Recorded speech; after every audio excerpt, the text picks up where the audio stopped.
Hi all, welcome back to LLC Academy. Indian Companies Act 2013 ആണ് നമ്മൾ ഈ ക്ലാസ്സിൽ സ്റ്റാർട്ട് ചെയ്യാൻ പോകുന്നത്. അപ്പം ഇന്ത്യൻ കമ്പനീസ് ആക്ട് 2013നെ കുറിച്ച് അറിയേണ്ട ബേസിക് ആയിട്ടുള്ള കുറച്ച് ഇൻഫർമേഷൻ ആണ് ഈ ഫസ്റ്റ് ക്ലാസ്സിൽ നമ്മൾ ഡിസ്കസ് ചെയ്യുന്നത്. അപ്പോൾ നോക്കാം. ഇന്ത്യൻ കമ്പനീസ് ആക്ട് 1956നെ റീപ്ലേസ് ചെയ്തുകൊണ്ട് 2013 വന്നിട്ടുള്ള ആക്റ്റാണ് ഇന്ത്യൻ കമ്പനീസ് ആക്ട് 2013. ആക്ട് വരുന്നതിന് ആവശ്യമായിട്ടുള്ള കമ്പനീസ് ബിൽ 2012 പാസ് ചെയ്തിട്ടുള്ളത്, ലോകസഭ പാസ് ചെയ്തിട്ടുള്ളത് 18 ഡിസംബർ 2012 ദെൻ രാജ്യസഭ അത് അംഗീകരിച്ചിട്ടുള്ളത് 8 ഓഗസ്റ്റ് 2013 അപ്പോൾ ഓർക്കുക, ലോകസഭ ബില്ലിന് പാസ് ചെയ്തിട്ടുള്ളത് 18 ഡിസംബർ 2012, രാജ്യസഭ 8 ഓഗസ്റ്റ് 2013. ദെൻ ഈ ബില്ല് പ്രസിഡൻറ്റിൻ്റെ അസെൻറ്റ് വാങ്ങിച്ചിട്ടുള്ളത്, പ്രസിഡൻറ്റിൻ്റെ സമ്മതം വാങ്ങിച്ചിട്ടുള്ളത് 29th ഓഗസ്റ്റ് 2013 അപ്പം receive the assent of the honourable president of India on 29th August 2013. ആ ടൈമിൽ പ്രണബ് മുഖർജി ആയിരുന്നു ഇന്ത്യയുടെ president. Then it came out on 30th August 2013. 30th August 2013 മുതലാണ് ആക്ട് ഇന്ത്യയിൽ പ്രാബല്യത്തിൽ വരുന്നത്. പക്ഷേ ഓർക്കുക, 30th ഓഗസ്റ്റ് 2013 അത് നിലവിൽ വരുന്ന സമയത്ത് സെക്ഷൻ 1 മാത്രമാണ് കെയിം ടു ഫോഴ്സിലായത്. മീൻസ് ആക്ടിൻ്റെ സെക്ഷൻ 1 മാത്രമാണ് അന്ന് പ്രാബല്യത്തിൽ വന്നിട്ടുള്ളത്. Then 98 sections came into force on 12th September 2013. ആക്ടിൻ്റെ 98 സെക്ഷൻസ് പിന്നീട് 12th സെപ്റ്റംബർ 2013 നിലവിൽ വരുന്നത്. Then 143 sections were enforced from 1st April 2014 and so on. അപ്പം പിന്നീട് 143 സെക്ഷൻസ് വീണ്ടും 2014 ഏപ്രിൽ 1 നിലവിൽ വരേണ്ടായി. അങ്ങനെ ഇപ്പോൾ ആക്ടിന് 29 ചാപ്റ്റേഴ്സും 470 സെക്ഷൻസും 7 ഷെഡ്യൂൾസും ആണുള്ളത്. ആക്ട് ഇന്ത്യയിൽ മൊത്തം നിലവിലുള്ള ആക്റ്റാണ്. ആക്ടിൻ്റെ എക്സ്റ്റെൻറ്റ് എന്ന് പറയുന്നത് എന്താണ്? ഹോൾ ഓഫ് ഇന്ത്യ എന്നുള്ള കാര്യം ഓർക്കുക. ഇത്രയാണ് കമ്പനീസ് ആക്റ്റുമായി ബന്ധപ്പെട്ടുള്ള ബേസിക് ആയിട്ടുള്ള കുറച്ച് ഡീറ്റെയിൽസ് എന്ന് പറയുന്നത്. ദെൻ നെക്സ്റ്റ് നമ്മൾ നോക്കുന്നത് ഇന്ത്യൻ കമ്പനീസ് ആക്ട് 2013 പ്രൊവിഷൻസ് എവിടെയൊക്കെ അപ്ലൈ ചെയ്യാമെന്നുള്ളതാണ്. അപ്പോൾ ആർക്കൊക്കെയാണ് ഇന്ത്യൻ കമ്പനീസ് ആക്ട് 2013 പറയുന്ന പ്രൊവിഷൻസ് അപ്ലിക്കബിൾ ആയിട്ടുള്ളത്? അതിൽ ഫസ്റ്റ് വൺ ആണ് companies incorporated under the act or under any previous company law. Means 2013 companies act പ്രകാരം രജിസ്റ്റർ ചെയ്തിട്ടുള്ള അല്ലെങ്കിൽ ഇൻകോർപ്പറേറ്റ് ചെയ്തിട്ടുള്ള കമ്പനീസിന്, അല്ലെങ്കിൽ എന്താണ് ഇന്ത്യയിൽ മുൻപ് നിലവിൽ നിന്നുണ്ടായിരുന്ന ഏതെങ്കിലും കമ്പനി ലോ പ്രകാരം രജിസ്റ്റർ ചെയ്തിട്ടുള്ള അല്ലെങ്കിൽ ഇൻകോർപ്പറേറ്റ് ചെയ്തിട്ടുള്ള കമ്പനികൾക്ക് ഈ ആക്ടിൻ്റെ പ്രൊവിഷൻസ് ബാധകമാണ്. ദെൻ സെക്കൻഡ് കാറ്റഗറി എന്ന് പറയുന്നത് ഇൻഷുറൻസ് കമ്പനീസ് ആണ്. Except where the said provisions are inconsistent with the provisions of the insurance act 1938 or IRDA act 1999. അപ്പോൾ നമുക്കറിയാം ഇൻഷുറൻസിനെ റെഗുലേറ്റ് ചെയ്യാനുള്ള 2 ആക്റ്റുകളാണ് ഇൻഷുറൻസ് ആക്ട് 1938 IRDA ആക്ട് 1999. ഈ 2 ആക്റ്റുകളുമാണ് ഇന്ത്യയിലെ ഇൻഷുറൻസ് കമ്പനീസിനെ റെഗുലേറ്റ് ചെയ്യുന്നത്. എന്നാൽ ഈ ആക്റ്റിൽ പറയാത്ത ഏതെങ്കിലും പ്രൊവിഷൻസ് ഇൻഷുറൻസ് കമ്പനിയുമായിട്ട് ബന്ധപ്പെട്ട് വരികയാണെങ്കിൽ ആ സമയത്ത് ഇൻഷുറൻസ് കമ്പനീസിന് അപ്ലിക്കബിൾ ആയിട്ടുള്ളത് കമ്പനീസ് ആക്റ്റ് ആയിരിക്കും. അപ്പോൾ ഓർക്കുക, ഇൻഷുറൻസ് കമ്പനീസിനെ റെഗുലേറ്റ് ചെയ്യുന്നത് ഇൻഷുറൻസ് ആക്റ്റും IRDA ആക്റ്റും ആണ്. അതിന് തന്നെയാണ് പ്രയോറിറ്റിയും വരുന്നത്. പക്ഷേ അതിലെ പ്രൊവിഷൻസ് ഇൻകൺസിസ്റ്റൻ്റ് ആയിട്ട് വരുമ്പോൾ മാത്രമാണ് ഇന്ത്യൻ കമ്പനീസ് ആക്ട് ഇൻഷുറൻസ് കമ്പനീസിന് ആപ്ലിക്കബിൾ ആവുന്നത്. അതുപോലെ തന്നെയാണ് ബാങ്കിങ് കമ്പനിയുടെ കേസിലും. ബാങ്കിങ് കമ്പനിയും ആക്ടിൻ്റെ പ്രൊവിഷൻസിൽ വരുന്നതാണ്. പക്ഷേ എപ്പോഴാണ്? Except where the said provisions are inconsistent with the provisions of banking regulation act 1949. അപ്പം ബാങ്കിങ് കമ്പനീസിനെ റെഗുലേറ്റ് ചെയ്യുന്നത് ബാങ്കിങ് റെഗുലേഷൻ ആക്ട് 1949 ആണ്. അതിലെ പ്രൊവിഷൻസ് ഇൻകൺസിസ്റ്റൻ്റ് ആയി വരുന്ന സമയത്ത്, അതിൽ പറയാത്ത ഏതെങ്കിലും കാര്യങ്ങൾ ബാങ്കിങ് കമ്പനീസുമായി ബന്ധപ്പെട്ട് വരികയാണെങ്കിൽ ആ ടൈമിൽ കമ്പനീസ് ആക്ടിൻ്റെ പ്രൊവിഷൻസ് ആയിരിക്കും ബാങ്കിങ് കമ്പനീസിനും അപ്ലിക്കബിൾ ആയിട്ടുള്ളത്. Then next companies engaged in the generation and supply of electricity except where the said provisions are inconsistent with the provisions of electricity act. അപ്പോൾ ഇലക്ട്രിസിറ്റി ആക്ട് ഉണ്ട്. ഇലക്ട്രിസിറ്റി ആക്ടിൻ്റെ provisions inconsistent ആയി വരുന്ന സമയത്ത് electricity generate ചെയ്യുന്ന supply ചെയ്യുന്ന കമ്പനീസിനും Indian companies act 2013 provisions ബാധകമാണ്. ദെൻ അതുകൂടാതെ any other company governed by any special act, ഏതെങ്കിലും സ്പെഷ്യൽ ആക്ട് ഗവേൺ ചെയ്യുന്ന മറ്റേതെങ്കിലും കമ്പനിക്ക് ആ സ്പെഷ്യൽ ആക്ടിൽ പറയുന്ന പ്രൊവിഷൻസ് ഇൻകൺസിസ്റ്റൻ്റ് ആയി വരുന്ന സമയത്ത് ഇന്ത്യൻ കമ്പനീസ് ആക്ടിൻ്റെ പ്രൊവിഷൻസ് ബാധകമായിട്ട് വരും. then any body corporate as the central government may specify in this behalf. ഇനി ഏതെങ്കിലും ബോഡി കോർപ്പറേറ്റിനോട് സെൻട്രൽ ഗവൺമെൻറ് സ്പെസിഫൈ ചെയ്ത് പറയാണ് അവർക്ക് ഇന്ത്യൻ കമ്പനീസ് ആക്ട് ബാധകമാണെന്ന്. ആ രീതിയിൽ ഗവൺമെൻറ് നോട്ടിഫൈ ചെയ്യുകയാണെങ്കിൽ, സെൻട്രൽ ഗവൺമെൻറ് പറയുകയാണെങ്കിൽ അത്തരം കമ്പനികൾക്കും കമ്പനീസ് ആക്ടിൻ്റെ പ്രൊവിഷൻസ് അപ്ലൈ ചെയ്യാം. അപ്പോൾ കമ്പനി ആക്ടിൻ്റെ പ്രൊവിഷൻസ് അപ്ലൈ ചെയ്യുന്നത് ഇന്ത്യൻ കമ്പനീസ് ആക്ട് 2013 പ്രകാരം രജിസ്റ്റർ ചെയ്തിട്ടുള്ള കമ്പനീസോ അല്ലെങ്കിൽ അതിന് മുമ്പുള്ള കമ്പനി ലോ പ്രകാരം രജിസ്റ്റർ ചെയ്ത കമ്പനികൾക്കും കമ്പനീസ് ആക്ടിൻ്റെ പ്രൊവിഷൻസ് ബാധകമാണ്. Then banking companies, insurance companies, then electricity generate ചെയ്യുന്ന അല്ലെങ്കിൽ സപ്ലൈ ചെയ്യുന്ന ഏതെങ്കിലും കമ്പനീസ്, അല്ലെങ്കിൽ other company governed by any other special act, ഇത്തരം കമ്പനീസിനും ഇന്ത്യൻ കമ്പനീസ് ആക്ടിൻ്റെ പ്രൊവിഷൻസ് ബാധകമാണ്. പക്ഷേ എപ്പോൾ മാത്രം അതിൻ്റെ സെറ്റ് ആയിട്ടുള്ള ആക്ട് ഏതാണോ, അതിൻ്റെ അപ്രോപ്രിയേറ്റ് ആക്ട് ആണോ, ആ ആക്ട് ആ ആക്ടിലെ പ്രൊവിഷൻസ് ഇൻകൺസിസ്റ്റൻ്റ് ആയി വരുന്ന സാഹചര്യങ്ങളിൽ മാത്രം ഇന്ത്യൻ കമ്പനീസ് ആക്ടിൻ്റെ പ്രൊവിഷൻസ് ബാധകമായിരിക്കും. Then next, Indian companies act 2013 4 തവണയാണ് അമെൻഡ് ചെയ്തിട്ടുള്ളത്. 2015 ദെൻ 2017, ദെൻ 2019 ആൻഡ് 2020. ഇങ്ങനെ 4 സമയങ്ങളിലാണ് ഇന്ത്യൻ കമ്പനീസ് ആക്ട് 2013 അമെൻമെൻറ്റിന് വിധേയമായിട്ടുള്ളത്. അപ്പം അതുപോലെ തന്നെ ഓർക്കേണ്ട ഒരു ഇമ്പോർട്ടൻറ്റ് പോയിൻ്റാണ് ഇൻസോൾവൻസി ആൻഡ് ബാങ്ക്രപ്സി കോഡ് ഇന്ത്യയിൽ നിലവിൽ വന്നിട്ടുള്ളത് 2016. ദെൻ നെക്സ്റ്റ് നമ്മൾ നോക്കുന്നത് silent features of companies act 2013 ആണ്. അപ്പം ഇന്ത്യൻ കമ്പനീസ് ആക്ട് 1956 റീപ്ലേസ് ചെയ്ത് 2013 ആക്ട് വന്ന സമയത്ത് ആക്ടിൽ പറഞ്ഞിട്ടുള്ള ചില പ്രത്യേക കാര്യങ്ങൾ അല്ലെങ്കിൽ ചില പ്രത്യേക ഫീച്ചേഴ്സിനെയാണ് നമ്മൾ പറയാൻ പോകുന്നത്. അതിൽ ഫസ്റ്റ് വൺ ആണ് the maximum number of shareholders for a private companies 200. അപ്പോൾ ഇന്ത്യയിൽ നിലനിൽക്കുന്ന പ്രൈവറ്റ് കമ്പനികളുടെ മാക്സിമം ഷെയർ ഹോൾഡേഴ്സിൻ്റെ എണ്ണം എന്ന് പറയുന്നത് 200 ആക്കി ഉയർത്തിയത് ഇന്ത്യൻ കമ്പനീസ് ആക്ട് 2013 ആണ്. ആക്ട് നിലവിൽ വരുന്നതിന് മുമ്പായിട്ട് 50 ആയിരുന്നു മാക്സിമം ലിമിറ്റ് എന്ന് പറയുന്നത്. ആ 50 മാറ്റിയിട്ട് 200 ആക്കിയത് കമ്പനീസ് ആക്ട് 2013 ആണ്. Then it introduced the concept of dormant companies. Dormant companies എന്ന് പറയുന്ന പുതിയ ഒരു കോൺസെപ്റ്റിനെ ഇൻട്രൊഡ്യൂസ് ചെയ്തിട്ടുള്ളത് ഇന്ത്യൻ കമ്പനീസ് ആക്ട് 2013 ആണ്. ദെൻ ഓർക്ക് ഡോർമൻറ്റ് കമ്പനീസ് എന്ന് പറയുന്നത് എന്താണ്? Companies those have not engaged in business for 2 years consecutively. അപ്പം 2 വർഷം കോൺസിക്യൂട്ടീവ്ലി ആയിട്ട് മീൻസ് കണ്ടിന്യൂസ് ആയിട്ട് ഒരു ബിസിനസ്സിലും ഏർപ്പെടാത്ത കമ്പനീസിനെയാണ് എന്ത് വിളിക്കുന്നത്? ഡോർമൻറ്റ് കമ്പനീസ് എന്ന് പറയുന്നത്. അപ്പോൾ ഡോർമൻറ്റ് കമ്പനീസ് എന്ന കോൺസെപ്റ്റ് കൊണ്ടുവന്നിട്ടുള്ളത് കമ്പനീസ് ആക്ട് 2013 ആണ്. Next one, introduced the national company law tribunal. അപ്പോൾ നാഷണൽ കമ്പനി ലോ ട്രിബ്യൂണലിനെ ഇൻട്രൊഡ്യൂസ് ചെയ്തിട്ടുള്ളത് കമ്പനീസ് ആക്ട് 2013 ആണ്.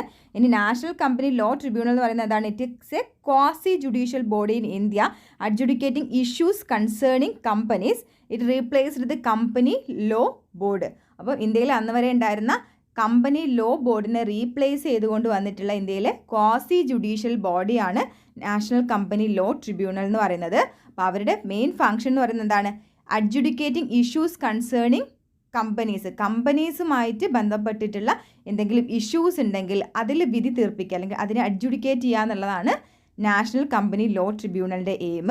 അപ്പം കമ്പനി ലോ ബോർഡിനെ റീപ്ലേസ് ചെയ്തിട്ട് നാഷണൽ കമ്പനി ലോ ട്രിബ്യൂണലിനെ ഇൻട്രൊഡ്യൂസ് ചെയ്തിട്ടുള്ളത് കമ്പനീസ് ആക്ട് 2013 ആണെന്നുള്ള കാര്യം ഓർക്കുക. Then the procedure for merger and amalgamations have been made faster and simpler. അപ്പം പ്രസൻറ്റ് വേൾഡിൻ്റെ ആവശ്യങ്ങൾക്കായിട്ട് മേജേഴ്സും അമാൾഗമേഷൻ്റെയൊക്കെ പ്രൊസീജിയേഴ്സ് കൂടുതൽ സിമ്പിൾ ആക്കിയതും അതുപോലെ തന്നെ ഫാസ്റ്റായിട്ട് നടത്താനുള്ള ഓപ്ഷൻസ് കൊണ്ടുവന്നിട്ടുള്ളതും ഇന്ത്യൻ കമ്പനീസ് ആക്ട് 2013 ആണ്. Then next one, cross border mergers are allowed by this act. അപ്പം ക്രോസ് ബോർഡറിലുള്ള companies means foreign company Indian കമ്പനിയുമായിട്ട് മെർജ് ചെയ്യുക അല്ലെങ്കിൽ ഇന്ത്യൻ കമ്പനി ഫോറിൻ കമ്പനിയായിട്ട് മെർജ് ചെയ്യുക, ഈ രീതിയിലുള്ള ക്രോസ് ബോർഡർ മെർജേഴ്സ് അലൗ ചെയ്തത് ഇന്ത്യൻ കമ്പനീസ് ആക്ട് 2013 ആണ്. But with the permission of reserve bank of India. Reserve bank of ഇന്ത്യയുടെ പെർമിഷനോട് കൂടിയിട്ട് ക്രോസ് ബോർഡർ മെർജേഴ്സ് ആവാം, അതിനെ അലൗ ചെയ്ത ആക്റ്റാണ് ഇന്ത്യൻ കമ്പനീസ് ആക്ട് 2013. ഇനി അവർക്ക് cross border merger means foreign കമ്പനിയും ഇന്ത്യൻ കമ്പനിയും തമ്മിലുള്ള മെർജേഴ്സാണ്. Then next, the concept of 1 person company has been introduced. അപ്പോൾ ഇന്ത്യൻ കമ്പനീസ് ആക്ട് 2013 ബേസിലാണ് അല്ലെങ്കിൽ ഇന്ത്യൻ കമ്പനീസ് ആക്ട് 2013 ഇൻട്രൊഡ്യൂസ് ചെയ്തിട്ടുള്ള പുതിയ കോൺസെപ്റ്റാണ് 1 person കമ്പനി എന്ന് പറയുന്നത്.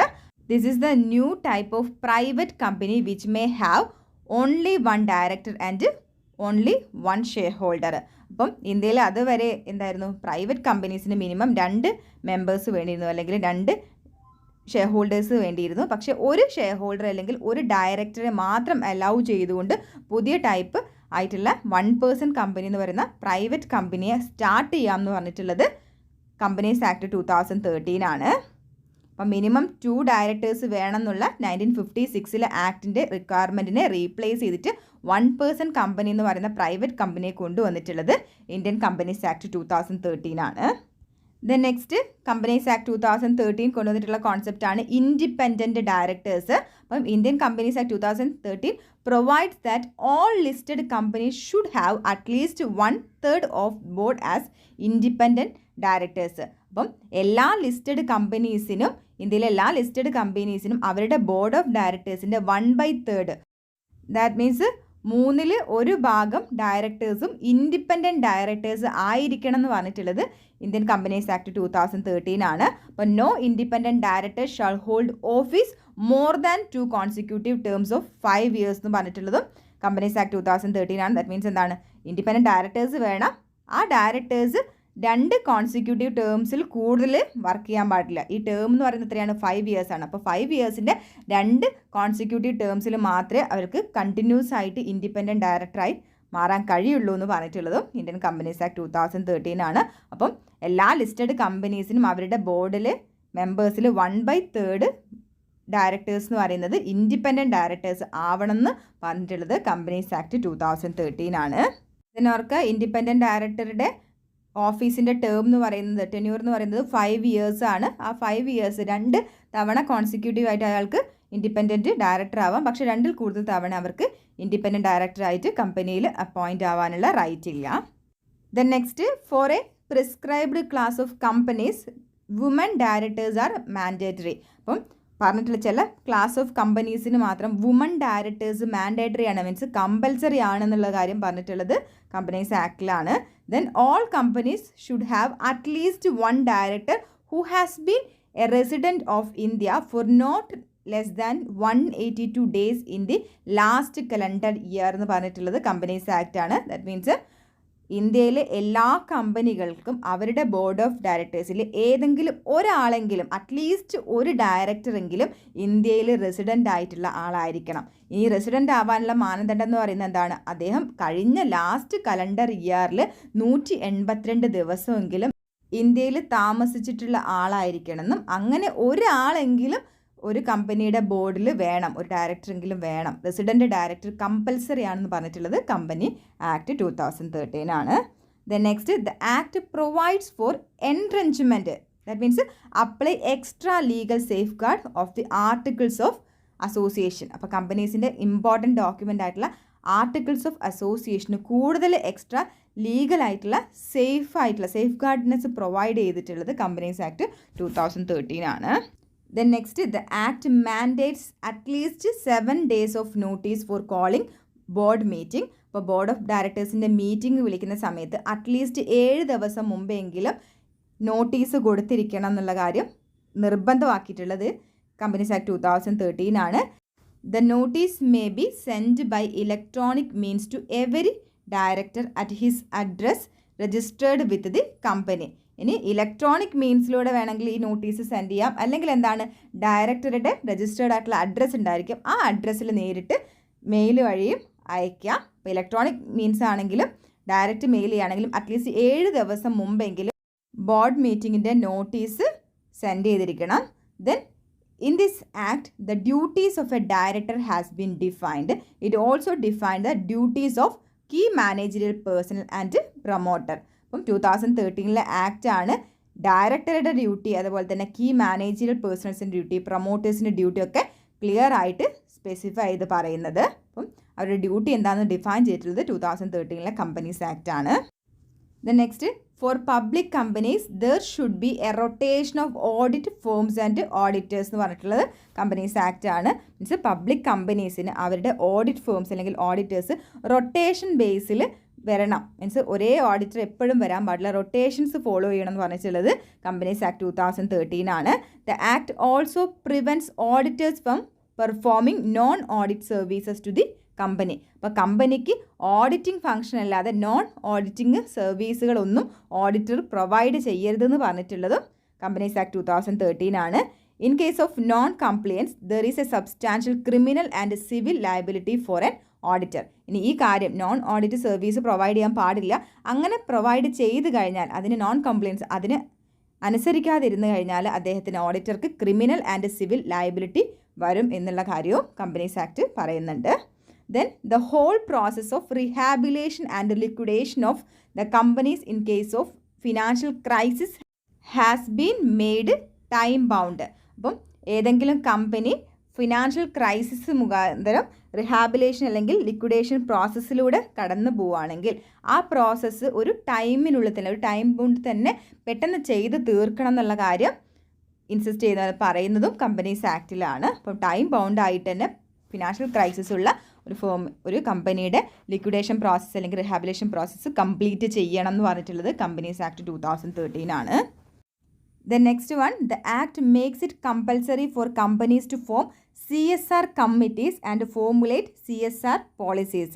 അപ്പം കമ്പനീസിന് CSR കമ്മിറ്റീസ് കമ്പൽസറി ആണെന്ന്, അതുപോലെ തന്നെ CSR പോളിസീസ് ഉറപ്പായിട്ടും ഫോർമുലേറ്റ് ചെയ്യണമെന്നും പറഞ്ഞിട്ടുള്ളത് കമ്പനീസ് ആക്ട് 2013 ആണ്. അപ്പോൾ കോർപ്പറേറ്റ് സോഷ്യൽ റെസ്പോൺസിബിലിറ്റി മാൻഡേറ്ററി ആക്കിയിട്ടുള്ളത്, കമ്പൽസറി ആക്കിയത് 2013 കമ്പനീസ് ആക്ട് ആണ്. അപ്പോൾ for certain companies mandatory disclosure have been made with regard to CSR. അപ്പോൾ CSRമായി ബന്ധപ്പെട്ടിട്ട് മാൻഡേറ്ററി ഡിസ്ക്ലോഷർ ചില സെർട്ടൻ ക്ലാസ് ഓഫ് കമ്പനീസ് നടത്തണം എന്ന് പറഞ്ഞിട്ടുള്ളതും കമ്പനീസ് ആക്ടിലാണ്. അപ്പം സെക്ഷൻ ഓർക്കുക, CSRമായി ബന്ധപ്പെട്ട് കമ്പനീസ് ആക്ട് 2013 സെക്ഷനാണ് സെക്ഷൻ 135. അപ്പോൾ സെക്ഷൻ 135 ഓഫ് കമ്പനീസ് ആക്ട് 2013 ആണ് CSRനെ ഡീൽ ചെയ്യുന്നത്. അപ്പം the next point, the listed companies ought to have one director to represent small shareholders as well.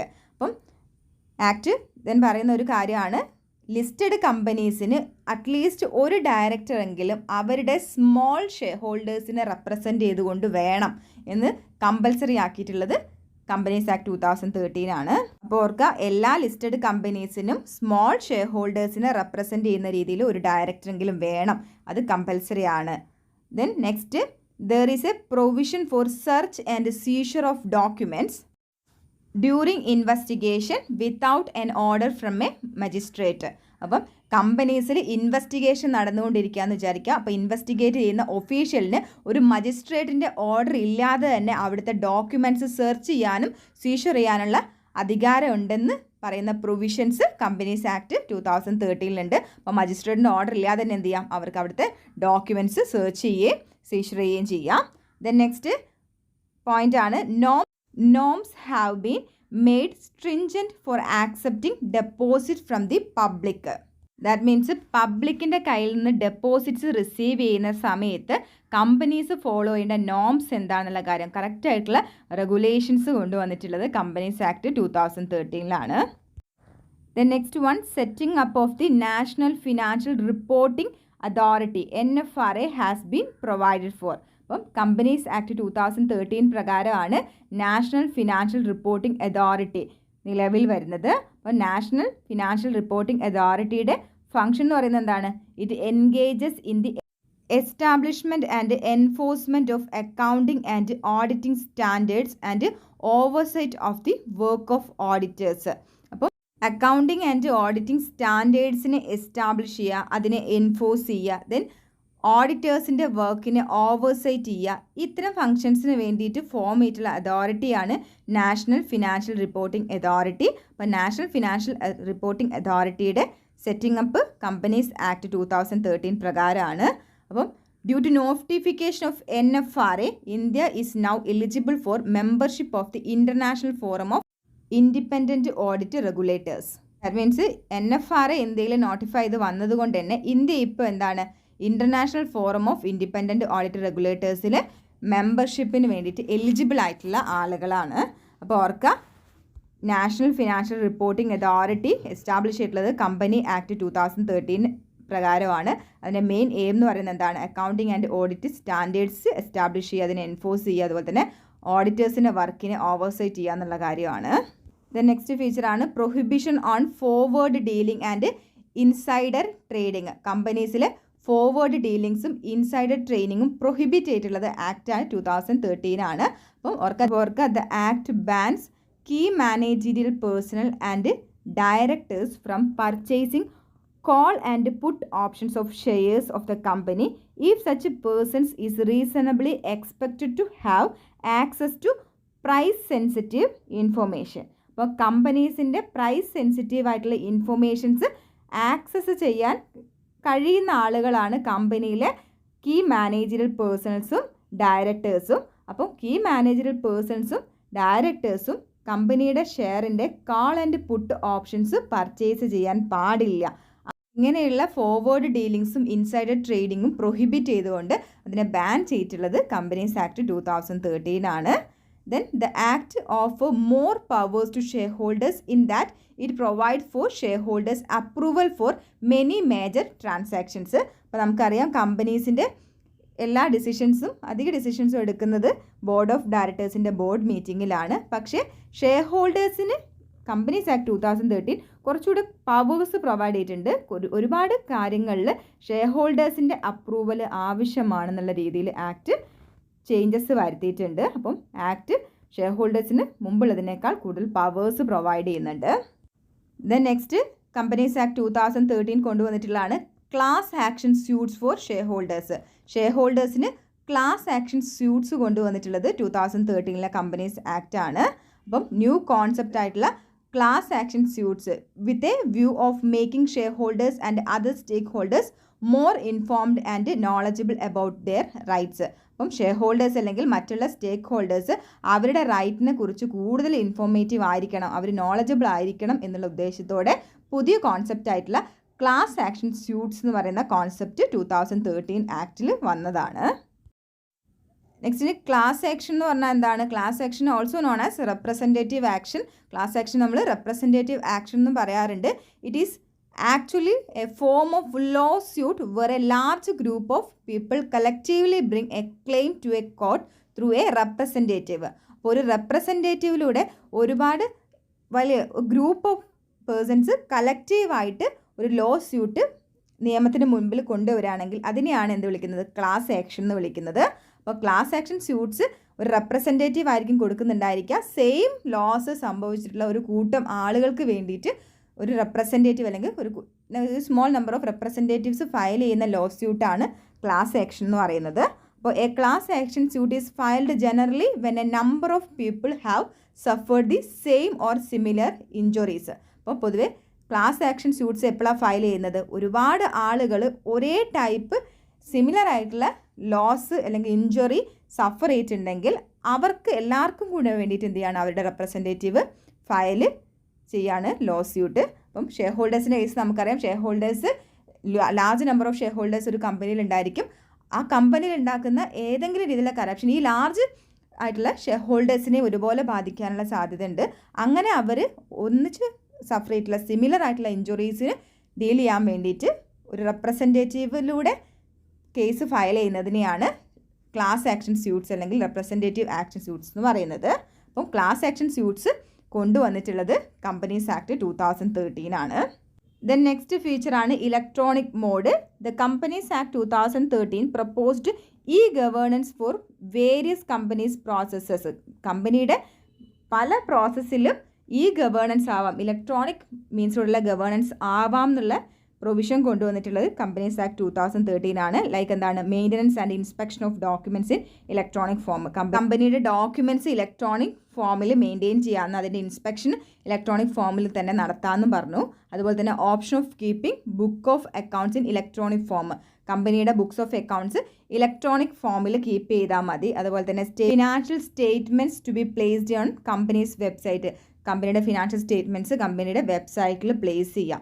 ഇങ്ങനെയുള്ള ഇലക്ട്രോണിക് മോഡിലേക്ക് മാറാൻ വേണ്ടിയുള്ള പ്രൊവിഷൻസ് കൊണ്ടുവന്നിട്ടുള്ളത് കമ്പനീസ് ആക്ട് 2013 ദെൻ നെക്സ്റ്റ് ഫീച്ചറാണ് duties of directors defined. Companies act 2013 ഡയറക്ടേഴ്സിൻ്റെ duty എന്താണെന്നുള്ള കാര്യം clear ആയിട്ട് ഡിഫൈൻ ചെയ്തിട്ടുള്ളത്. അപ്പോൾ കമ്പനീസ് ആക്ട് 1915 പ്രകാരം എന്താണ്, A director had fiduciary duties towards A company. കമ്പനിയുമായി ബന്ധപ്പെട്ട് എന്താണ്, ഫിഡ്യൂഷ്യറി ഡ്യൂട്ടിയാണ് ഡയറക്ടർക്ക് ഉണ്ടായിരുന്നത്. ദാറ്റ് മീൻസ് എന്താണ്, ലീഗൽ അല്ലെങ്കിൽ എത്തിക്കൽ ആയിട്ടുള്ള റിലേഷൻഷിപ്പ് ട്രസ്റ്റിലൂടെ ഉണ്ടാകുന്ന, വിശ്വാസത്തിലൂടെ ഉണ്ടാകുന്ന ഫിഡ്യൂഷ്യറി ഡ്യൂട്ടീസ് മാത്രമാണ് ഉണ്ടായിരുന്നത്.